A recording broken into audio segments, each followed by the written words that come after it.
Working Class Beer Reviews. How you doing, guys? It's been a little bit. Today we are looking at Narragansett. And some of you that live in my area be like, what on earth is that? It's actually an old American lager from the Northeast. Got this. It's a 12-ounce can. I got this from my second cousin, Gabe Fast. You can check out his channel, The Wannabe Critic. He's got, if you're into gaming and entertainment and stuff, he's into that. And then his dad, my cousin Tony, gave me this old timer. It's a Schrade. Old timer, like a skinning knife. Need to clean it up a little bit.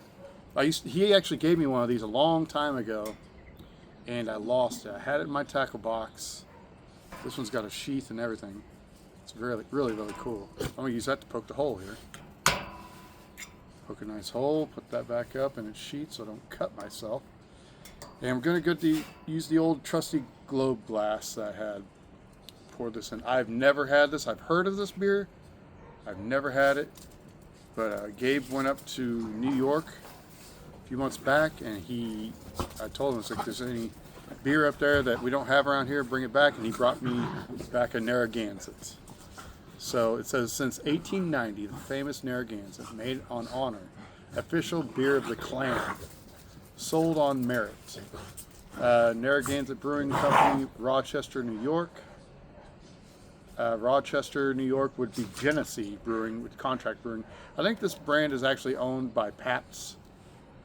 It says, write or visit us at 461 Main Street, Pawtucket, Rhode Island. Just like Family Guy. So I guess if I wanted to, I could do my best Peter Griffin. Gansett.com. So it says, oh wait, let me get, there's a little more beer left in here. It says, hi neighbor, have a Gansett. So very, very cool. I'm not expecting this to be any different than any other American lager, but just the fact that it's something that I can't get here makes it pretty amazing. So I'm really happy that he held out this, grabbed this for me. It says trademark. Oh, something about there's a logo on there, and it's got a ship. So yeah, this is very like New England, Rhode Island. It's a very New England type beer. You're going to see that up in that area.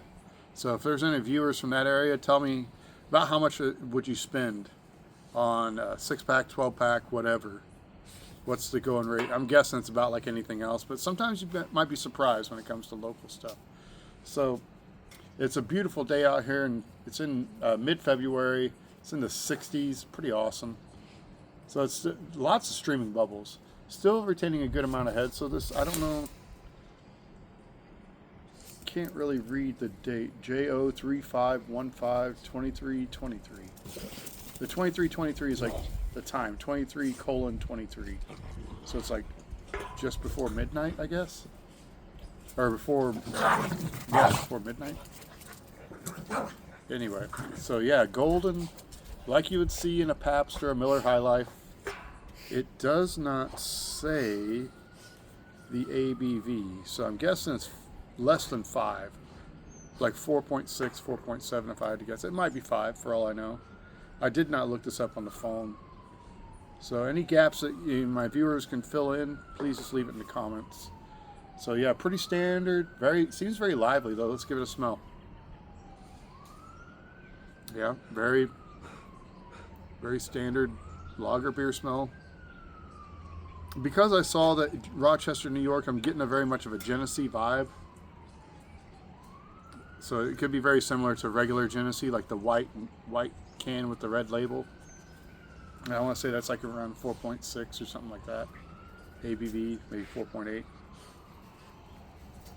Somewhere in that ballpark. So yeah, pretty standard. Let's give it a sip. Cheers to Gabe Fast. Thank you for saving this beer for me and getting it to me.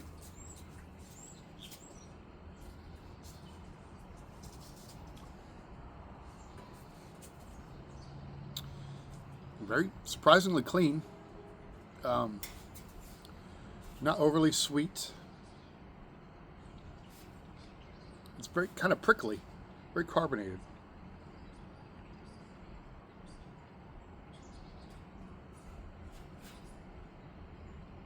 If the price is right, I would drink this all day.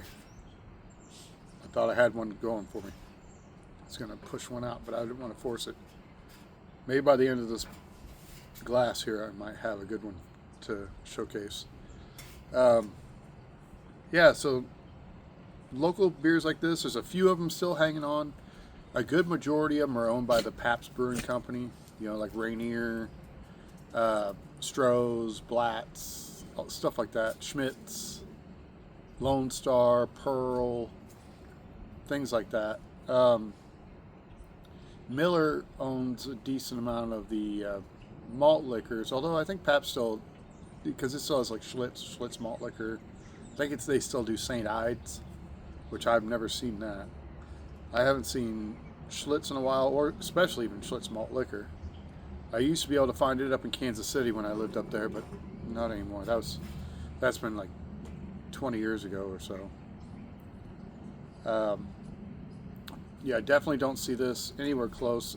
New York would probably be maybe Pennsylvania, you might see this, possibly. But I bet New York is probably the closest you get. You get it up into Massachusetts, Delaware, all the, like I said, the New England area. Official beer of the clam. I wonder if that's like a bar or a festival, clam bake, I don't know, clam boil, some sort of an event. But take another sip.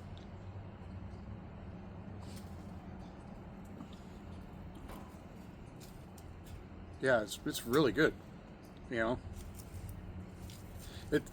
does have like a brightness to it.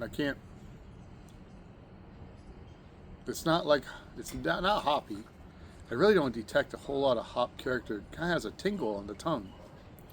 It's hard to describe. If any of you have experienced that with any beer at all, let me know if it's like on the front of my tongue. It's not off-putting though. Yeah, totally. If this was cheap, I would crush these. This would be a go-to. I do like how clean it is. It doesn't have a lingering, like any sort of aftertaste aside from that sensation. Yeah, it's not sweet, not sour, not hop, not bitter.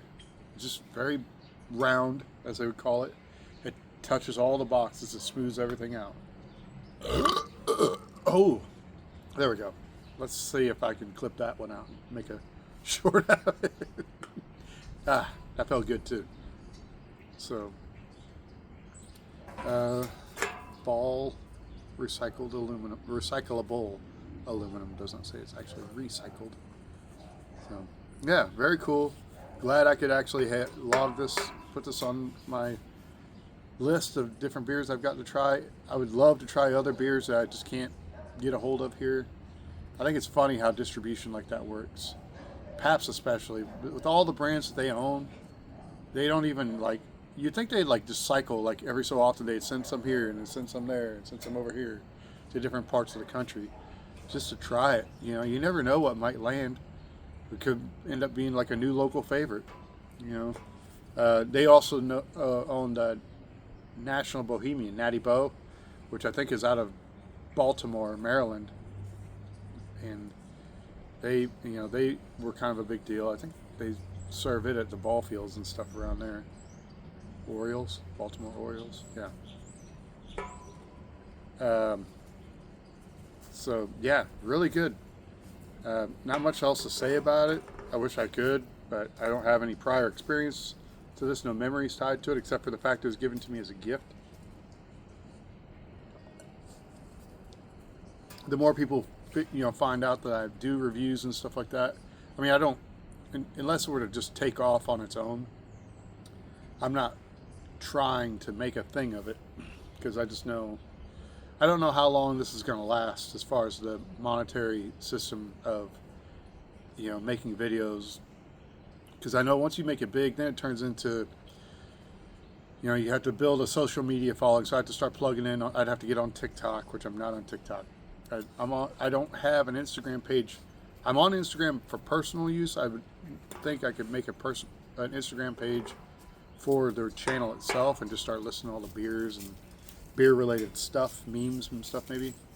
And then I'd probably have to get on X you know, formerly Twitter, things like that, and maybe end up making my own homepage where I could start selling merch. You know, I could sell T-shirts and hats or hoodies and koozies and maybe bottle openers. I don't know. I could. I mean, if I wanted to, I could, but I'm not to that point yet, and I don't think I could do well enough with as many other channels because I'm not that charismatic. I just am who I am. If you like me, then you like me. But I'm not going to force myself in front of everybody's eyes. I'm just kind of having a good time doing this. This is fun, you know. Get to enjoy a beer on camera, drink it, talk about it a little bit, discuss its history. 1890 is pretty old, you know. I'm talking about the oldest part of the United States over there. It's not as old as Schaefer's the oldest beer brand. Yuengling is the oldest brewery. Then what is it?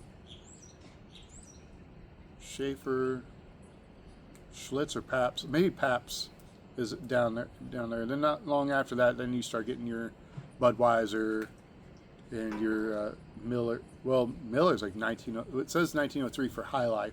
I think Miller made beer before the 1900s.